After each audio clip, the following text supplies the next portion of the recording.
And there we are. We're live. So, hello there. It is Wednesday, May 19th, 2021.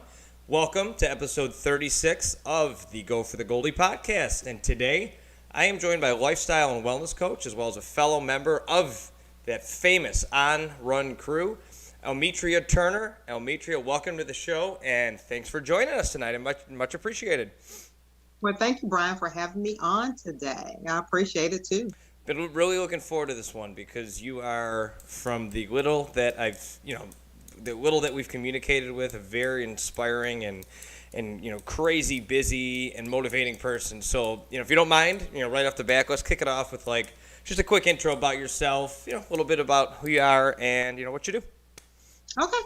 Well, my name is Almetria Turner. I'm originally from Memphis, Tennessee, home of the blues and barbecue, as well as Elvis. I'm still living here in Memphis. I have a bachelor's and master's degree in journalism with an emphasis in advertising and public relations. I'm a lifestyle and wellness coach and a whole lot of other things, I guess you can say, from a fitness instructor to a running coach, indoor cycling, boot camp. Now I'm into yoga, so I just finished my yoga certification. In doula training, so I'm trying to help women have empowered and dignified births. A marathoner. I'm quite a bit of everything. Cookbook author, recipe developer. I love cooking. Motivational speaker. So anything basically health and wellness related. I call myself a wellness disruptor. I love that. That's very interesting. And I'll tell you, any one of those things is enough to fill someone's entire day. So the fact that you're all of those things is just, I can't wait to get into it. And I wasn't kidding when I said that. I follow you, and I'm like, how the hell does she have time for all of this? This is nuts. So we came in touch with each other through the On Run crew. For those that follow me, they know I'm always talking about that brand and my path to getting in touch with them. But let's start there because that was one of the things that you touched on. You're a marathoner and like endurance and stuff like that. So I guess how did you get started with that, and what do you currently do? Are you training for any marathons specifically, or what have you done in the past? Well, honestly, I never, ever, ever in my life would have thought to become a runner. I was leading a very sedentary lifestyle. I came from a place of morbid obesity. I've been overweight my entire life. And it's so weird that we're filming episode 36 because it was at the age of 36 that I decided to turn my life around. Look at that. That's I fate right was there. 300. It is. When you said episode 36, I said that was the age in which I said, you know what, I have to do something about this. So I was morbidly obese. I was almost 350 pounds.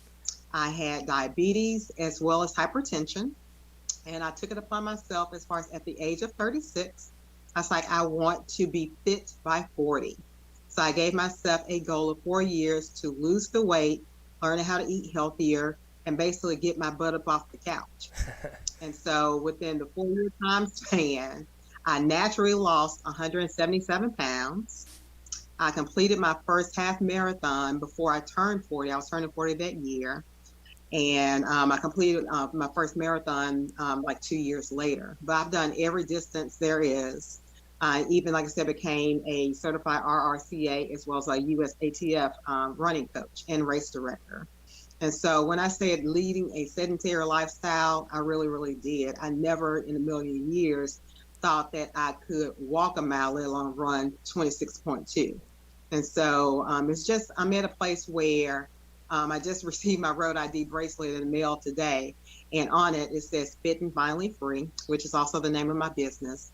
And it says running gives me freedom, because running actually did give me the freedom in which I needed in order to lose the weight, find myself, and just to mark a path for me to go down, because I was heading down a path of death, truth be told.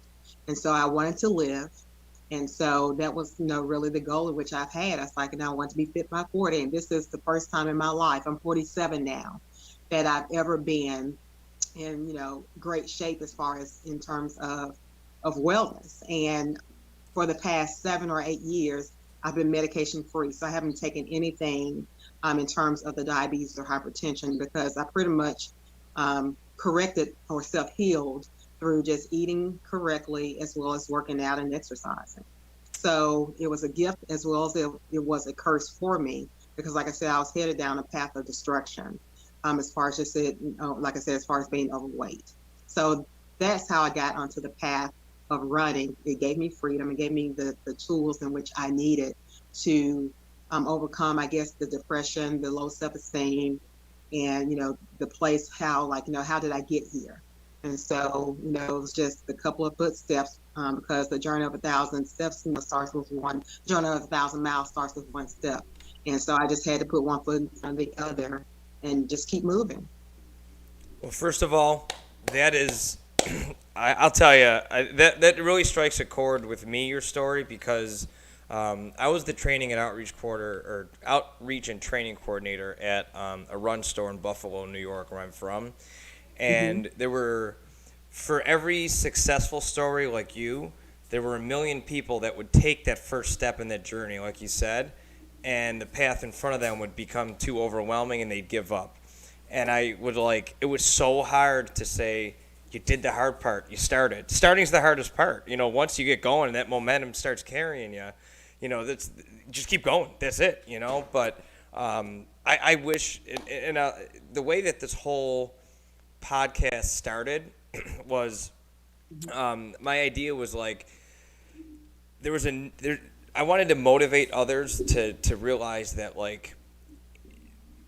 people just have this bizarre idea of what old is, right? Like a 36-year-old who you said you were 350 pounds, for most people they'd be like, nah, I'm old, my ship sailed, and this is me the rest of my life. And you said, truth be told, you're not going to have a very long life if you continue to go down that path, So that's just an absolutely incredible story, and I know just how hard you must have worked to get to the point that you're at. So I'll tell you, just talking to people and not really knowing a lot about their past, I didn't know any of this about you before you came on today.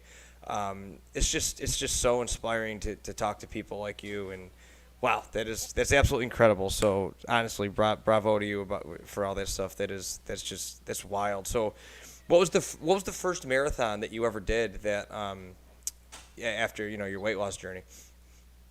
St. Jude, right here in my hometown, because it was the place where I wanted to get my start. St. Jude, I'm one of their Heroes Ambassadors. I'm also on their National Digital Influencer team, where I really believe in their cause, because no child should ever, or parent should ever have to pay a bill in terms of trying to take care of their children. Right. There's all about childhood cancer. They share the research to different hospitals and doctors all around the world for free. And like I said, parents don't have to pay a bill. The only worry in which they should have to worry about is, like I said, taking care of their children. So that's something that I wholeheartedly believe in. And I wanted to give back to my community in that regard, in terms of raising awareness and funds as far as for the hospital, because it costs over $2 million per day from day-to-day operations in order for the hospital to succeed. In terms of care, in terms of research, salaries, keeping the lights on. And so that's where I really wanted to, like I said, give my first, half marathon as well as marathon. I'm right here in my hometown. That's real quick. Is there a way for you to maybe adjust your camera a little bit? The sun right behind you. We kind of lost you. Oh, I'm sorry, because it's the light from the window. I can turn on a lamp. Yeah, because I can't really see you. I wasn't even paying attention. No, that's all right. That's all right. That's my job. I'm the one producing it, right? I could turn that lamp on. Yeah, there we go. Yeah, all right. Yeah, there we go. So it's actually pretty ironic that you brought up the St. Jude thing, because I'm actually doing a fundraiser next week for St. Jude. Yeah. How about the timing on that, huh? The 36 and the St. Jude thing. Yeah, that's fate. I'm doing a so earlier in the year I had a couple on, a married couple that Both have had cancer, and they had it at different points in their lives. One had it as a kid, and the other as an adult. But their like main goal in life is to do live stream fundraising. So next week we're doing. I don't know if you've ever heard of Zwift, the cycling platform. Have you ever heard of it before? Yeah. So it's a 48-hour. I should know this. It's either 48 or 72 hour. It's like we're doing it in 3 hour increments. So I have next Friday morning from 4 a.m. to 7 a.m. I'm going to be doing a 3 hour fundraising live stream, and we pass the people watching on to the next people and the next people. So it's just like a 72-hour continuous live stream. So that's pretty cool. But yeah, I believe in that foundation obviously too, and what they're doing, and that's so that moment that you cross the finish line, like it's your hometown. You've lost a bunch of weight. It's your first time achieving this feat. I mean, what was that feeling like? It was amazing. Of course, like with any runner, you sit there, it's like you go through the ebbs and the flows of running. You see the finish line, you're tired, and then you have to remember your why you're here. And so my why was the children of St. Jude. And once I crossed the finish line, it's like, okay, so when's the next one? That's the most dangerous, the most dangerous thought an endurance athlete can have is they cross that finish line, then just immediately, all right, what's next? Yeah, what's the next? What's the next one? We'll close these lines. Put it right here. Okay. That's good. So, I mean, let me just ask you, I mean, right off the bat here, I mean, to someone who is struggling with weight, regardless of how old they are, what advice would you give them to get started? Because, I mean, personally, I've never been overweight, so I could preach till the cows come home, but, like, for someone who's actually done the work and, been in those shoes, like, that's why, like, David Goggins is so inspirational, right? Like, crazy overweight guy, and I was just doing crazy insane stuff, and that his message resonates with people because he can he was there before. So what advice would you give to someone who would want to follow in your footsteps? Well, for one, you have to do it for you. So many people try to encourage me, just like, hey, we really care about you. Have you thought about trying to lose some weight? Yada yada yada. But you have to be ready. No one else can sit there and force a horse to drink the water, even though the water might be there. Mm-hmm. So as far as with me, unfortunately, I had to be reactive as opposed to being proactive, because I'm pretty sure my doctor, said that it's like you pre-diabetic, or this is what you should do, lose 10% of your body, body weight. You can, you won't head down the path of diabetes or anything like that. But I had to do it for me. I had to change my mindset as far as me wanting to lose the weight. And honestly, what was my why? Was it to, get into a dress for an upcoming event? Was it to go to a beach? Was it, something that was materialistic as far as like, oh, I like this dress? It's like, no, I wanted to live. That was my why. I didn't want to have the diabetes, as far as the consequences, turn into blindness, amputations, stroke. I didn't want the hypertension to, be like a heart attack. I'm a very independent person. So I didn't want having to be a burden on anyone as far as taking care of me. Mm-hmm. So as far as a person who wants to lose the weight, the first question is, why? What's your why? Is it that, is it you? Is it for your children? For your family? What's your why? And so, my why was, like I said, I wanted to live. And so, you have to change your mindset towards food and towards fitness. Find an exercise or a sporting activity that you enjoy and that is not a burden or a chore. As far as food wise, it was just a matter of me learning how to balance my plate, practice portion control, and learn how to eat some of the same foods in which I love in a healthier way, as far as a healthier preparation, as far as having alternatives, as far as, say I love pasta. So instead of getting white pasta, I chose whole wheat pasta or a chickpea pasta. I still can eat it, and the same thing as far as with moderation. I believe in moderation and not elimination. So as far as with all these fad diets that's out here, like the keto or low carb diets, I'm like, that's eliminating food groups. Your body's preferred source of energy are carbs. Hmm. Yet and still, it's like, they people think that carbs are the enemy. It's the simple carbs that, sit there and, spike your sugar up as opposed to the complex carbs. Yeah. How many of these carbs are you eating per day? Are you pairing the carbs with protein so your sugar doesn't spike? You can have the donut or the cupcake or the crackers occasionally. It's the everyday thing Hmm. that gets us in trouble, and how much we do it and how often.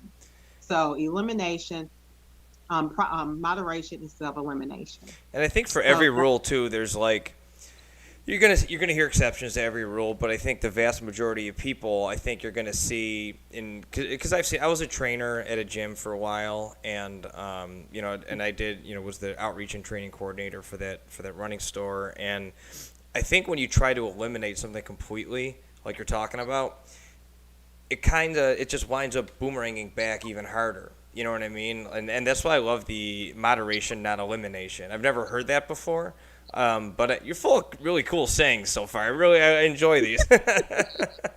I would thank you. Yeah, I love them. But I think that's a great one. I really do think that's a great one. I used to tell people that, like, if you enjoy pizza, like, don't quit eating pizza. Like, that's just gonna make you want it more. Like, you, but don't eat a whole pizza. Have a slice or two. Like once a week instead of every day. And it'll taste that much sweeter because you've like earned it. In your head that it's like you can't and not even earn it because then you develop this like unhealthy relationship with eating too. You know what I mean? But it's like enjoy it when you have it, and it makes you enjoy it just that much more because it's a part of your life moving forward.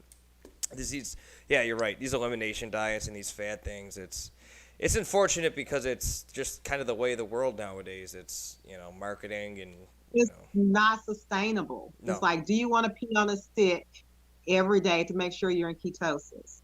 Do you want to eat in these, windows as far as intermittent fasting and miss your, girlfriend's wedding because you can't eat at her reception? Right. It's like, you're missing out on life's moments for these temporary diets. Yeah. And it doesn't make any sense when, like you said, you can sit there and, do it in moderation, not elimination, and just eat whole, nutrient dense foods and make sure that it's balanced and it's portioned. Yep. Like I said, don't eliminate food groups.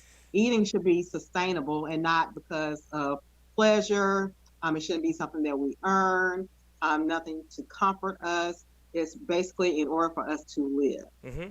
Yeah, that's right. That's And so this is a good transition, I think, to talk about something that I wanted to talk about, the book that you wrote. So obviously, this was a book that was written, well after your journey, right? I mean, this isn't something that you would write while you're, or before you started your journey. That wouldn't make any sense. But yeah, why don't you give whoever's listening, why don't you just kind of give a little quick background about what your book is and why you wrote it. Well, I wrote two books. One is a healthy cookbook. It's an ebook. It's like 25 recipes for busy people on the go using things out of your pantry and your fridge. That was something that I created out of the pandemic because food was kind of scarce. And I always, I wouldn't say preach, but I discuss as far as how you need to have healthy items on hand for situations like this, especially when we're busy or we don't have time to, like really cook. It's like, well, what do I have on hand? Or if, your money's funny and your change is strange, it's like I can't afford to go out to eat or whatever. What do I have on hand that I can actually put together as far as a healthy meal? Because we waste a lot of food here, especially in the U.S., because we don't like leftovers or we have the tendency to want to eat healthy and we go out and buy all this healthy food and then all of a sudden it's wilting and going to waste because we're tired or we don't want that now so we can go out to eat, or we forget that it's even there and we repurchase items not knowing that we already had 2 bottles of ketchup that was open in the pantry, or we already had like some ground turkey in the freezer and that was there 3 months ago, but we go out and buy more ground turkey. So that's where the other book came about, was how to shop, cook, and eat healthy on a budget. Because a lot of people think that eating healthy It's expensive, but it's what I call the three B's. Eating healthy doesn't have to be bland, doesn't have to be boring, and doesn't have to be a budget buster. And so it's just a matter of taking what you currently have at home, looking at what's currently on sale in the sales papers as far as your ads that's always coming out, and then making a plan as far as a meal plan. And then you sit down, write your plan, you budget it out, you prep on a certain. It's a matter of. Go back 1 second. We lost you for a minute there. Go back. I heard talking about writing down and making a plan. You cut out there. So can you start there? Oh, sorry, I didn't know. As far as you taking inventory, so you find out what you have in your pantry and your fridge. You look at the sales papers that's coming out. It's like, well, what do I have currently that will match well with what's currently on sale? Then you write down an actual plan for the week. It's like, this is what we're going to have for the week. It doesn't necessarily have to be on a certain day, but these are, say, the 5 meals that I want to put together. You write down your grocery list as far as the ingredients that you need from what you already have. You go to the store, you start prepping.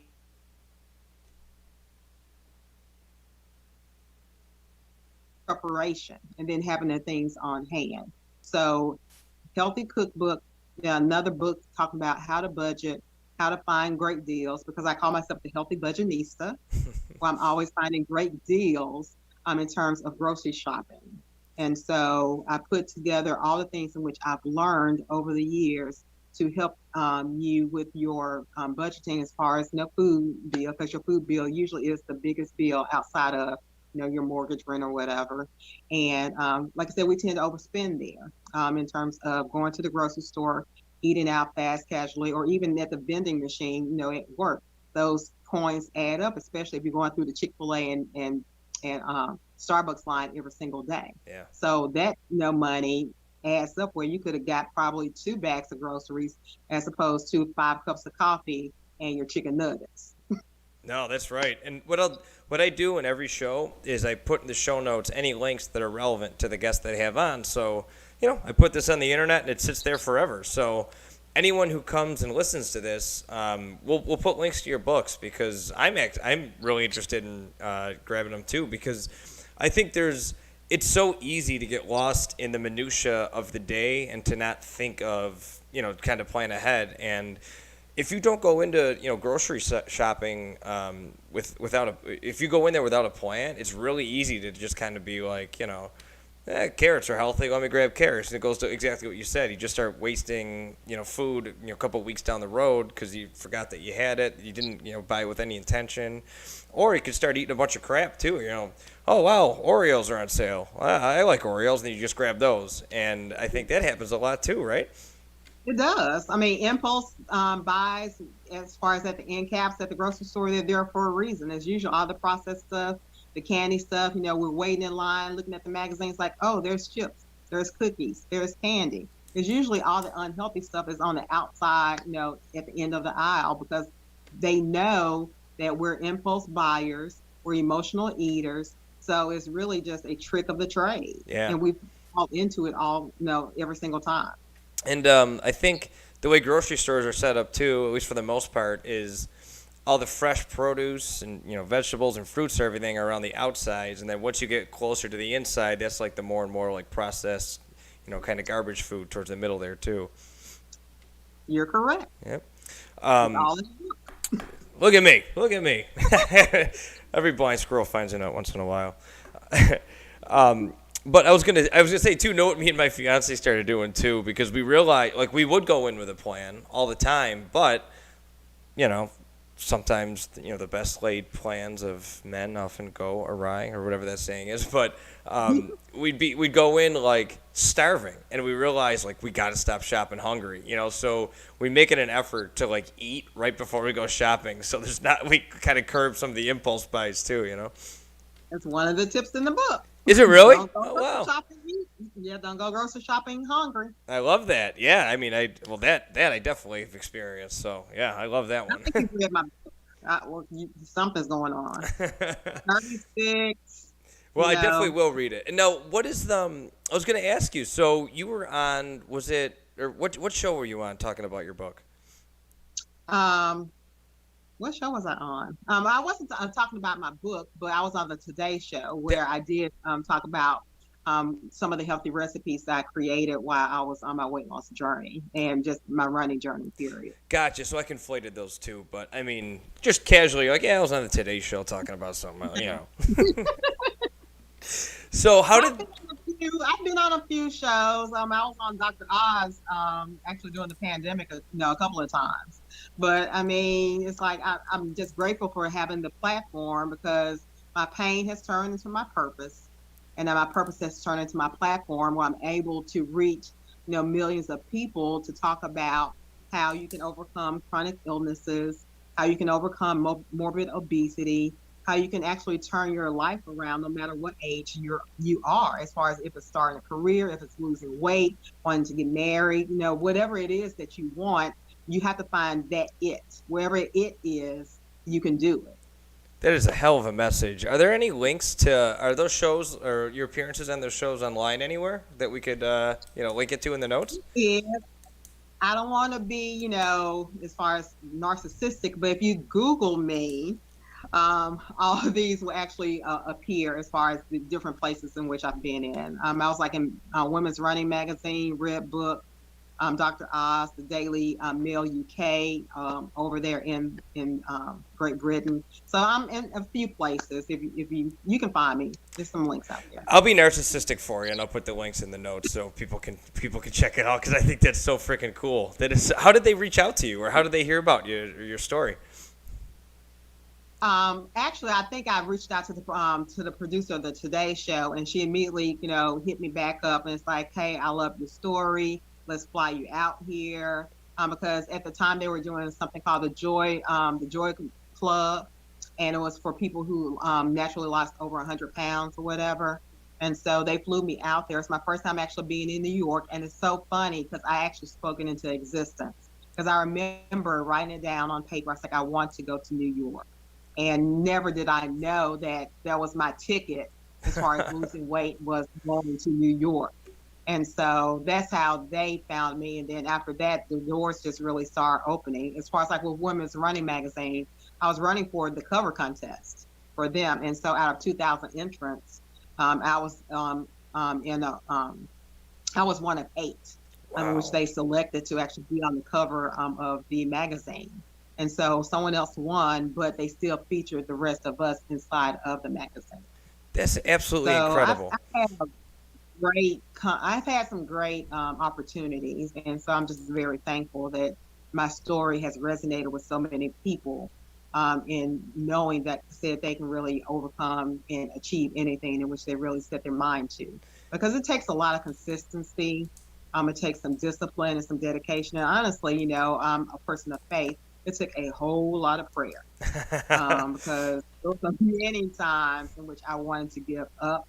And there were days in which I did. I mean, even as far as today, there are times in which it's like, I just don't have it in me. I don't have bandwidth. What am I doing? And then I always get a ram in the bush. It's like someone might say something or drop a nugget, or I might get an opportunity. I'm like, this is my why. This is why I work as hard as I do. This is why I sacrifice sometimes my time and my sleep, because this is bigger than me. It never was about me. It was about, like I said, inspiring and empowering other people to live a better life. I love that. I mean, so I just finished a book maybe about a month ago called The Confidence Gap, and a lot of what you're saying was written in that book. And one of the things that they said is like when you have a major goal in mind, like you had, and you found your why, you can't live in absolutes. You can't say like I'm never going to miss a workout, because if you're in that mindset, most people can't live up to that. You're going to have days where you're sick or you're just not feeling it, or something comes up and you're going to miss it. And if you're in that mindset where if you miss something that's a failure, well, then it's just a snowball effect negatively from there. And I think I think what it sounds like you did just had an awesome kind of perspective on the whole fitness journey. It's like always remember where you started from. Keep that why in mind. And if you get derailed a day or two, that's okay, because that's just a step in the entire journey. I mean, your journey's not even anywhere near being over either. You know what I mean? There is no finish line. I think it was Adidas who came up with that, brilliant marketing step. But I mean, that's true. Like Nike, just do it, and Adidas, there's no finish line. I mean, those are two just because I constantly find myself saying, just do it. Like when I wake up in the morning and it's raining and you don't feel like running or you can't think about it. You just got to go. And like you said, find your why. And I think there's so many distractions in our modern day-to-day lives that I think it's easy to never find your why. And to all of a sudden, 20, 30 years down the road, just realize that, like, you never found your why, and it's easy to figure out. You can't see the forest through the trees sometimes. You get to the point where you turn around and you're like, how the hell did I become this? Well, you never, if you're waking up, you're eating garbage, like you get a cup of coffee, go to Chick-fil-A for breakfast, and then you're going to a job you don't really like, and then you're not really driven to like pursue anything of your passions, and then you just go home and watch TV and then go to bed. Well, you can multiply that by 20, 30 years, and you're not in a good spot. So I think it's just like anything. Like, I wouldn't want to learn music from someone who's never played an instrument before. I would never want to, like, if I was in the military, I'd never want to, like, listen to a general who'd never been in my position before. Or even as a salesperson, I don't want a boss who's never done sales. Like, I want to learn from people that have done it, have proven that they have what it takes to be a beacon of inspiration. So I think your message, that's why it resonates so deeply. Like, anyone can talk about it, but you've actually talked the talk and walked the walk. Well, I appreciate it because, I take that wholeheartedly because I am my brand, honestly. Because, like I said, I am a walking billboard for health and wellness. Like I said, I've been on both sides of the coin. So it's easier for me to, I feel as if, resonate with people because I'm not that personal trainer who's been, fit their entire life. And I have a client that's 350 pounds and I'm telling them, you can do it. I don't know why you can't. I'm that person that was on the other side. I'm like, no, I can't because of such and such, or I don't have it within me today. Or I have this self-defeatist attitude where it's like I've been beat down for so many years that, I have to change my mindset before I can even get to the point of you thinking that I can because I feel as if I can't. Mm-hmm. And so with that finish line, it's been many times in which I felt as if it was going further and further away from me. But then that's what life is all about. We're constantly evolving. Right. Because if you're not evolving, that means you're stagnant. And if you're stagnant, that means you're not moving anywhere. And so, I treat my successes and setbacks the same. I feel from both of them. I learn from both of them. And I keep moving. Because if you stay in either place too long, you're not growing. That's right. So if you stay, the success way, you're not growing. And if you stay stuck, you're not growing. Learn from both, keep moving. And so that's why I constantly make goals for myself, where that's probably why the finish line is, steadily, going further and further back, because the finish line to me is death. And so whatever, I do with that dash in between my born date and my death date, I want it to matter. Yeah, I listen to a lot. That's perfect. I mean, I agree with and I love everything that you said. One of the things that I do on a consistent basis, like ad nauseum to my fiance, she's like, she could recite all these not nonsense, but all these like YouTube videos that I watch of like inspirational videos and stuff. And one of them that I really like is he says, live each day like it's your last, because one day you're certainly going to be right.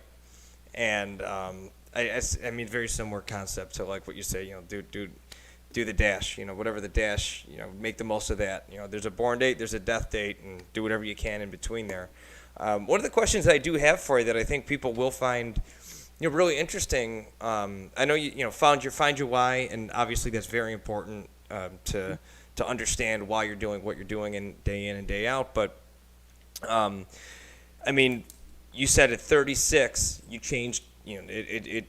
That was the turning point for you, and now you're 47. So obviously, for well over 3/4 of your life, you were in that living with obesity and all that kind of stuff, and then you turned it around later in life. But now you're 11 years into it, and obviously you've maintained it. And because I think a lot of people fall to the trap of, not trap, but maybe it's hard work to get to lose the weight that you did, and to achieve what you've achieved. And sometimes you do see, I don't know if relapse is the right word, but you'll see people kind of slide back into bad habits. Do you have any advice for people that maybe got over that hump and got to maybe a goal weight and have trouble maintaining that, or keeping that up? First and foremost, it takes courage to even want to try.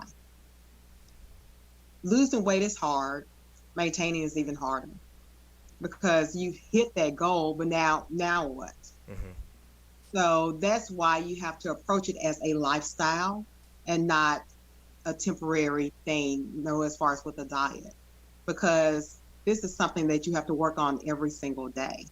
You have to make choices every single day, as far as to eat right, or better, I should say, to work out.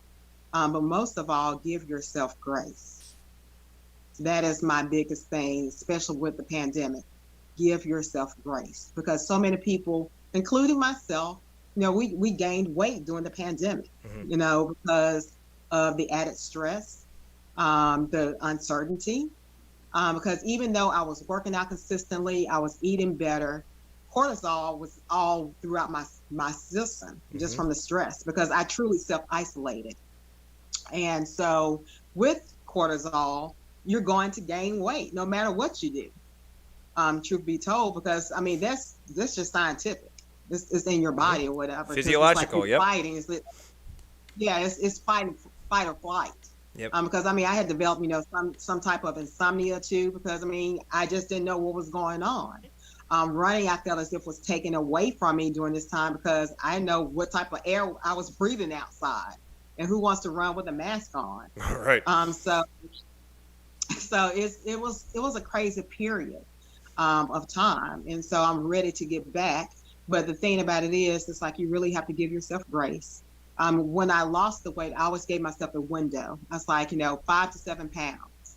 I was like, I can gain weight anywhere between 5 to 7 pounds. And if I hit that 7 pound mark, I was like, I hit the brakes. I'm like, okay, girl, you got to bag on back. No, no, what is it that you're doing? Get back on track. So, like I said, give yourself grace. Just be proud of yourself as far as where you are, because truth be told, if you're not happy where you are right now, you won't be happy once you hit that goal, because you really never found the root cause of why you were overweight in the first place. Yeah. So it's something else that's there that you have to really seek deep and get to the root of the problem, as to, if I wasn't happy at 350 pounds, how come I'm still not happy at 165? So, in terms of your diet and nutrition along your journey, Mm-hmm. what was there like specific? For instance, like me, every day I use MyFitnessPal, and it's not like exactly, but I have a general idea of like my triathlon training, and my lifting, or resistance training that I'm doing. Generally speaking, how many calories I'm burning compared to like how many I'm taking in. Did you get that granular with it, or was it more of I'm just going to cut out all the bad stuff, or was it more fine tuning as you went along? Like what was that like? I was definitely not like that. Because I wasn't an athlete. I think once you get to that place where you're training for something and you trying to count your macros and all that type of Yeah. stuff, that's a lot for someone that's 350 pounds and they're used to eating 7,000 calories or whatever, and they're not used to tracking anything. Mm-hmm. So for me, I chose to eat more nutrient-dense foods and less processed stuff. And like I said, found healthy alternatives, and try to not eat as much white foods as opposed to the brown foods, and eating the quinoas and the brown rices or whatnot. Because I was a soul food girl. Like I said, growing up in Memphis, we're all about barbecue. Yeah. We're about deep frying. We're about, honestly, like ham hocks and sweet potatoes and chicken and dressing. We're about that life. And so I had to learn how to eat differently. It's like, I didn't grow up eating salmon and steamed broccoli and brown rice. I was having like chicken dressing and baked macaroni and cheese and cornbread on a Wednesday. It's like we didn't know what Sunday dinner was, because Sunday dinner was every day in my house. Because Sunday dinners and holiday meals, they were supposedly special. We were eating that stuff, like I said, throughout the week. If my mama wanted to, bake a ham, she baked a ham on a Friday. That's just how it was in my household. Yeah. Hence being overweight. But we also did canning too. I mean, that's a lost art where we would go to like the farmer's market, and every summer with my grandmother, we would sit at the table and we would shuck peas and do okra and make pear preserves. We have a pear tree in our backyard. And that's cool. Tree. So she made pear and apple preserves. We made chow chow. We made homemade soup. We had things that were stocked because we had like 3 or 4 different deep freezers too. But my grandfather was born in 1905. My grandmother was born in 1911. So they came up during, the Depression. Mm-hmm. And so during that time, food was very scarce. And so I think it just really carried over into their life where it's like, we're never going hungry again. Therefore, that's when the canning and the freezing came about, and all the stockpiles of food. And so there was my summer as far as making, things. So in case of winter times when we couldn't get out, we always had to eat. Hence me also eating and being overweight as well. So I had to change as far as just, I didn't count calories. At first I did MyFitnessPal. That wasn't working for me. To me, if you're used to eating 6,000 calories and then you start eating 3,000, that's a win, because you're automatically going to lose some weight. Mm-hmm. It's not until you get to somewhat your goal weight that you really probably need to like buckle down as far as calories. But by that time, I was eyeballing stuff. So I really was, like I said, still like tracking calories, as you can say. I just made sure I had like a lean protein, a complex carb, and like a non-starchy vegetable with like a healthy fat. Or if I had a starchy vegetable, I made sure I didn't have like any type of carb. So I worked my plates that way. And I used measuring cups, measuring spoons. I read all my labels as far as what serving sizes were. I used a digital scale. So I did use some tools in that regard. As far as calorie counting, no. I didn't do that. Well, first of all, it's interesting you said your grandparents were born in, what'd you say, 05 and 11? 5 and 1911. Yeah, my family wasn't even in the U.S. yet. They came from Italy in 1918, so that's pretty wild that they were here. Wow. Yeah. But the what else was it? Oh, so that's I think such a big, when people, when I was trying to teach, and I'm not a certified nutritionist, so I would just say I just keep up to date on all this stuff, and I learn as it goes, and it's one of these things, the more you know, the more you don't know, right? Because one piece of knowledge opens up to like 20 more questions that you have, and then those questions open up. But I used to say, and I think this is a fact, I mean, portion size it's so misleading to read a nutrition label, because you read a nutrition label, you'll be like, oh, wow, it's only 100 calories.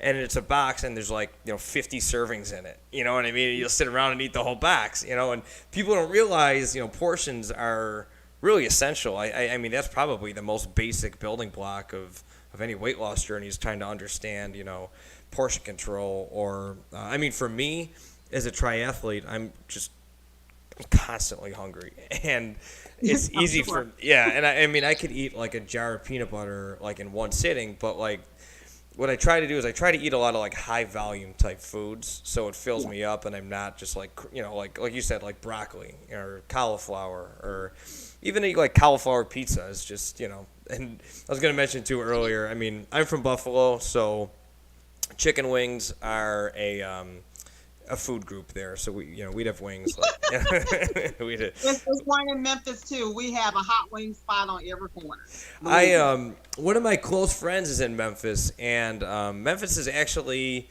So I'm in Dallas, and when we drive, because we drive home to Buffalo, we got 2 dogs, so we either stop in Nashville because it's exactly halfway, or Memphis and then Cincinnati because that's a third. So next time I drive through Memphis, I'll have to hit you up. We could grab lunch or something. Please do. Yeah. Please. What was I going to say? Oh, yeah. So let's talk about. So you said you're a fitness instructor now, right? Yeah. I was teaching a lot of stuff before the pandemic. So at the particular time, I was teaching bar. I was teaching 3 days a week as far as indoor cycling. I was teaching seniors, which I absolutely love. Oh, that's cool. I was teaching them cardio as well, strength training, and chair yoga. And so I had right before the gyms closed down, I was also training to become a body pump instructor. So during the pandemic, I ended up getting my certification as far as in body pump too. Wow. So that, and that's actually a question I had before. I forgot to. I'm writing stuff down here as we go. But so obviously you chose that cardio as a great way to lose weight, stay active, and all that. But did you do a lot of resistance training too, throughout your journey? Not really, because I didn't understand at that time. That is something which I would encourage people if they are trying to lose weight, is to definitely do cardio and strength training at the same time. It wasn't until I guess like the back end of my weight loss journey that I started doing like boot camps or HIIT type of exercises involving weights or whatever. But now that I am a marathoner, I totally believe in cross training as far as resistance training, because we can get injured so much because of the cardio and our bodies just beating the pavement and just losing muscle, especially if you're an endurance athlete as far as running half marathons and marathons. Because I know doing like marathon season, like when I was training for St. Jude, I was over 18 weeks, I easily ran like 500 miles. Jesus, or whatever. So yeah, I was getting up like at 2:30 in the morning just so I can beat the sun. That's so crazy. Yeah, very, very crazy. I'm like, girl, why? Because I mean, even when I'm running, I was like, girl, why are you doing this? Like, you could be in the bed asleep like everybody else. It's like, all the thoughts that go into your head, but then it's like when you finish, you feel like you're just this super badass woman. Yep. Or whatever. And so it's like, it's crazy. Runners are crazy. I'm pretty sure triathletes are crazy too. Because honestly, I want to be a triathlete, but I don't know how to swim. I just got a bike. So I'm taking one step at a time, or like baby steps, because I don't want to act a fool in the water, and I don't want to drown. And I also just said yep to you. Like you said, you feel like a badass woman. And I'm like, yep. I definitely don't know what it's like to feel like a badass woman, but I know what it's like to feel badass. But I lucked out with triathlon because, not lucked out, but I mean, I was the captain of my swim team in high school. And so I had swimming in a pool and doing, 50s and 100s is a lot different than swimming a half mile in an open water lake. But at least I had the skill of swimming. And I always just say, that is, I give credit to people who don't know how to swim and then, get into triathlon, because it's the only sport where you can't breathe whenever you want. Every other sport, the harder you work, the more you breathe, you breathe faster. But in swimming, you got to rhythmically breathe, and that's a really hard concept to kind of put together. But if you get into it, I mean, any questions? Obviously, I'm here to help you out and push you, and we could do it. One of my buddies actually, the guy that lives in Memphis, he won the aquathlon national championship for his age group. Oh wow! Yeah. He was actually I think he was my fourth guest on the show or something like that. But yeah, he was on. But yeah, he's in Memphis too. So I got 2 reasons to go to Memphis now. Or just stop when we drive there. And St. Jude has a Ironman here too. So we were supposed to do it last year, but of course it didn't happen. Mm-hmm. So I was like, well, maybe this is my I guess signs like you should do it. You should learn how to swim and bike. So it's still on the table. I don't know. But I never thought I would become a fitness instructor in anything, because like I said, I hated exercise. I know the couch was my friend. But now to sit there and teach like Tabata classes and indoor cycling and body pump and all these other type of fitness modalities, you couldn't even tell me I was going to be teaching yoga either. And like, here I am doing yoga. So when I say holistic health, I really do mean it as far as mind, body, and spirit. Because if it's running, if it's indoor cycling, like I said, finding yourself on the mat, I'm there for you. I mean, even in terms of nutrition, as far as nutritional counseling, because holistic health is the foundation of who you are. Whether, like I said, your work, your spirit, your social, self, as far as the mental, the physical, the spiritual, the emotion that's connected to it. That's how I got my business name, Fit and Finally Free. All of those weights were dropped from me in terms of the physical, the emotional, the spiritual, the mental. And so when I have a client or I, do some type of talk, I talk about those 4 areas because all of those areas work together. Yeah. And like I said, they make us who we are. And when one of those things are out of sync, as far as your chakras, the rest of you, is out of sync. So it's like you can't put, your eggs all in one basket. It's like you have to work on each and every one of those things every single day. And it's pretty You have easy to to be ignore, one of those, right? I mean, I think a lot of people really don't take the time to find themselves. They're just constantly trying to keep up with others, maybe, or maybe doing what you think you're supposed to be doing. But to me, there is no supposed to. You're born and just figure it out until you die, right? I mean, that's the way I look at it. But it's hard finding your purpose because people confuse purpose with passion. Like, is this what you're meant to do, what you were called to do? Because I feel as if we're all assigned people and things to do as far as while we're here. Or is this a passion project? Or is this just a season in which you're, uncertain because, things are wreaking havoc in your life and it's like you just really don't know. So are you called to do as far as your purpose? Or is it really, like I said, a passion project? It's like, well, I like doing this and it brings me joy, but it's not really my purpose. Yeah, that's interesting. I've never really thought about it like that before, but I think that's a great way to look at it. Do you find a lot of people that you talk to confuse the two or conflate the two? And I do. I actually had a girlfriend today was, she's in healthcare and she's like, I want to do something else. What should I do? And so I was like, for one, why ask the question now? I was like, is it the season that you're in? Is something happening in your life that's causing you to question what it is that you're currently doing, that you have been doing for the past 10 or 15 years? Do you feel as if it's your purpose? Or if it's not, like I said, all these things in which you think you want to do, is it, like I said, a passion that you want to do it? Because say, for instance, I love cooking, but do I want to become a chef or I just like cooking? okay, So yeah. you have to determine, like I said, is it my purpose or is it my passion? I love Because that. yeah, a lot of people tend to confuse the two because they feel as if the hobbies or their passions are really what they were called to do in life when it's really not. It's just there to fulfill you and to fill in the gaps that you need to, have that happiness and joy inside of you, as opposed to how am I giving back to the community? How am I giving back to society? Because I'm very social driven now, as far as just being an advocate, especially in Black maternal health care, for the simple fact that Black women are 2 to 3 times likely to die 40 days postpartum as opposed to white women. Same thing as far as with babies. That's due to healthcare disparities, due to socio and economic gaps, and honestly not being taken seriously in terms of, our pain threshold and just who we are, in general.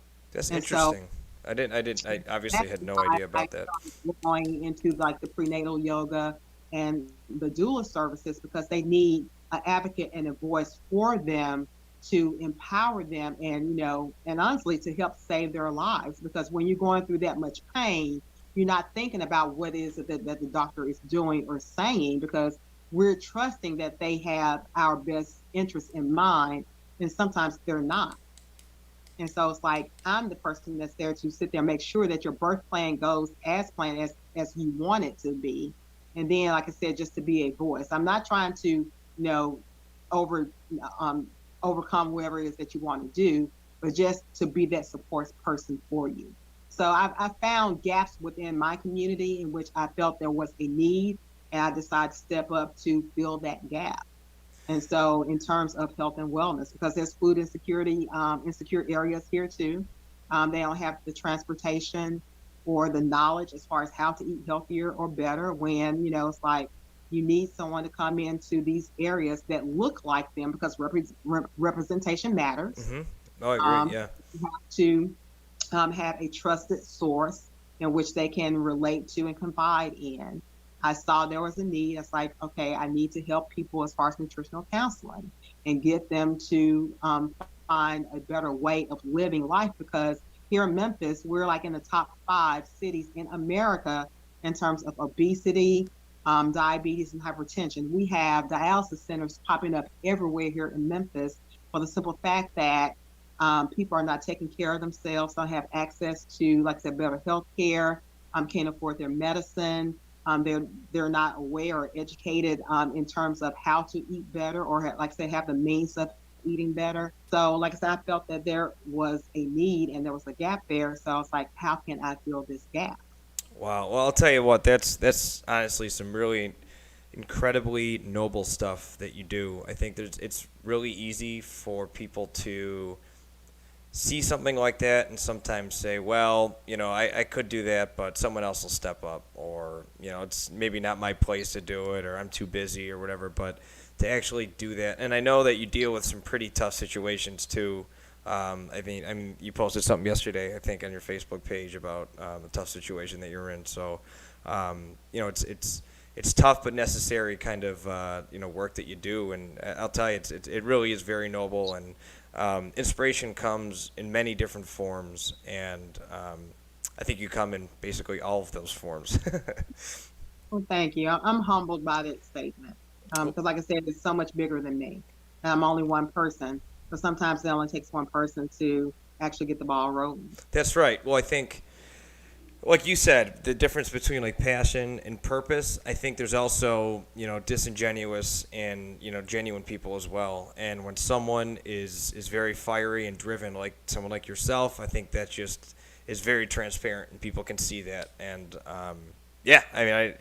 I'll tell you, everything that you've talked about so far is crazy, crazy inspirational. And I wanted to touch on the journalism part too.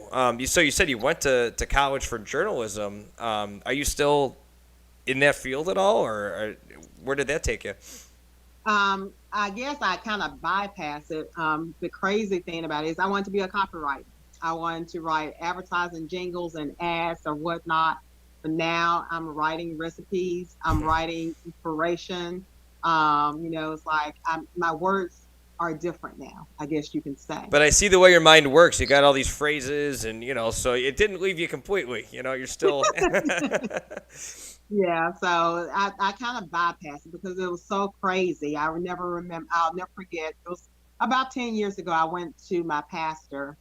And I had asked him, I was like, I'm having some issues and having some problems. And it's like, well, you should journal about it. And I was like, I don't want to write about my issues or problems. I said, because when you read about it, sometimes it can bring no sadness to you. But then also, too, if you read, you can see how far you've overcome.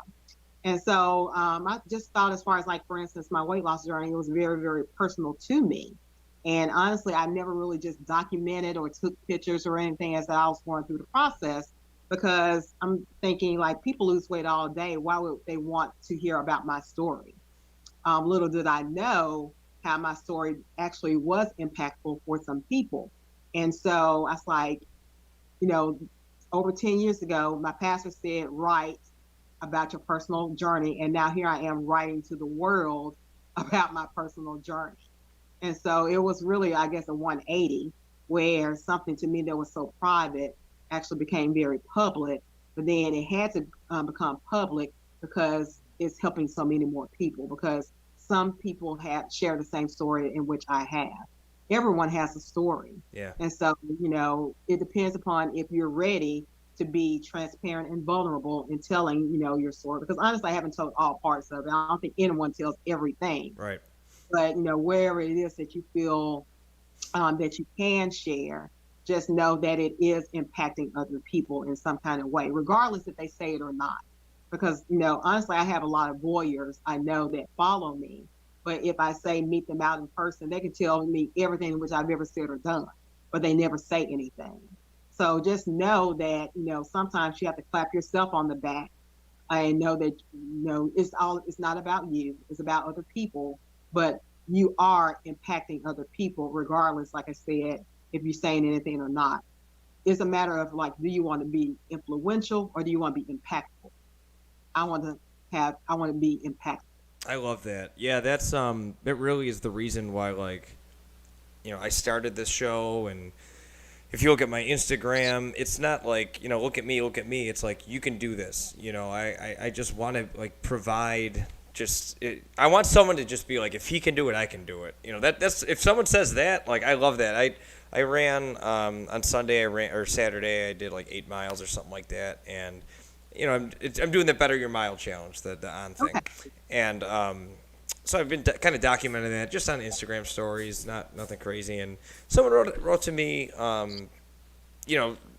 God damn, you're inspiring or something like that, and I don't think that person really understands like how much that means to me, because I'm not doing it for vanity reasons or anything like that. And it's kind of an ironic situation because like I hate hearing myself talk. I have this weird like upstate New York accent, and and I've never been the kind of person to like do that kind of stuff. But as this show goes on and more people start to listen to it, and like my friends and stuff, they'll tell me like, "Oh, I heard your show last week, and what a cool guest," and I'm gonna start doing this, and that's the point. Like that's the point right there, is to just to surround yourself with inspiring, and because it can go both ways. If you're surrounding yourself with uninspired or I don't know another word. I'm not good with words, but my last name's Goldsmith, not Wordsmith. See, you have your little thing too. I just came up with that. But you know what I'm saying is I just try to be like, I want people to just like, hey, another episode's up. Who's he talking to this week? Because I've talked to such a broad spectrum. I had a guy who got he was in the Olympics for swimming, and then by the time he was, I think, in his like early 30s, he was obese, and his doctor was like, yo, if you keep going this way, like same thing kind of like you, is you're not going to make it, man. Like you got to change it. And his why was his kid. He just had like a 2-year-old kid. Well, now he's back in he travels the world, and like he goes to world championships and swimming again. So he was like at the peak and then dropped, and now he's back, and his why was his kid. I have another guy who got into inline speed skating at the age of 40 years old.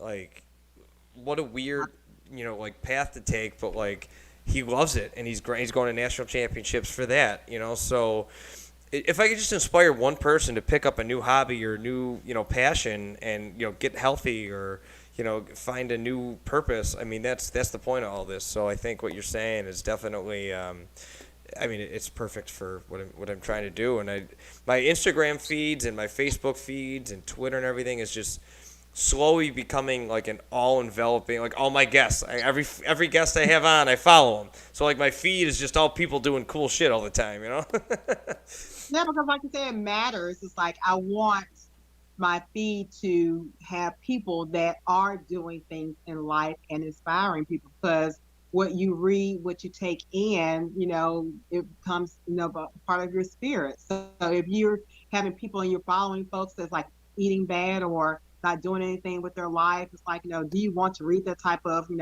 negative type of stuff all the time? Or, they're complaining? Or do you want people that can say it, that are inspiring you? And, Yep.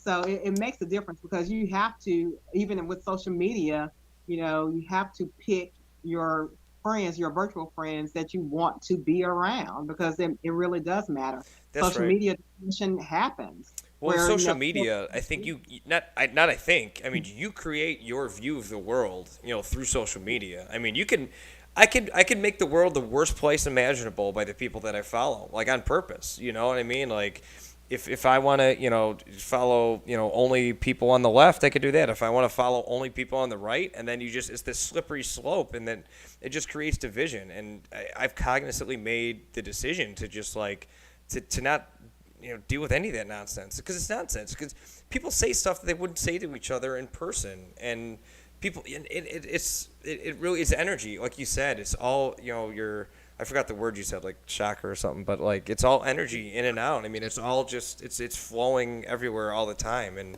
I think it's something to be cognizant of that I don't think enough people are on a day-to-day basis. Y'all call those keyboard gangsters. It's a lot of them. There's definitely a lot of them. It's like, you'll say that behind the screen, but will you say that to me in person? That's right. Do you have enough confidence to do that? And I don't think they do. No, for sure not. For sure. Because I'm the type of person, I don't start anything, but I will finish. Yeah, well, I think every person has the right to defend themselves, right? I mean, you can't just, especially like if there's no ill will to anything that you're doing, and then someone just comes at you, like, what the heck? Yeah. Well, I'll tell you what, we are just over an hour, believe it or Oh, not. Yeah, I'll tell you, this has been one of my favorite conversations I've had because of what you've been able to do, and I'm going to point to this a lot. I'm going to refer people to this to listen to this, and you're going to send me the links when we get off here, so I can put them in the show notes and everything. But I don't prepare anything before we talk. I don't prepare any questions or anything. So I always like to give you the floor for the last little bit here. Like, is there anything we didn't talk about, or is there any message that you want to put into the ethos? The floor is yours. if anything, like I've said time and time again, give yourself grace, because we make mistakes. Every day is not going to be a good day, but each day is an opportunity to get it right. Well, That's I what I'm gonna do. think that's a great spot to end. I think that's a great message to end the show on. So I just want to say thank you again. I know how incredibly busy you are in your day to day, and I really appreciate you coming on. And thanks to everyone who listened. I'm gonna produce the show right now, and you'll see it up on all my social media profiles. And make sure you follow Almetria, because she is just an incredible beacon of inspiration and positivity. Thanks for watching, everybody. Almetria,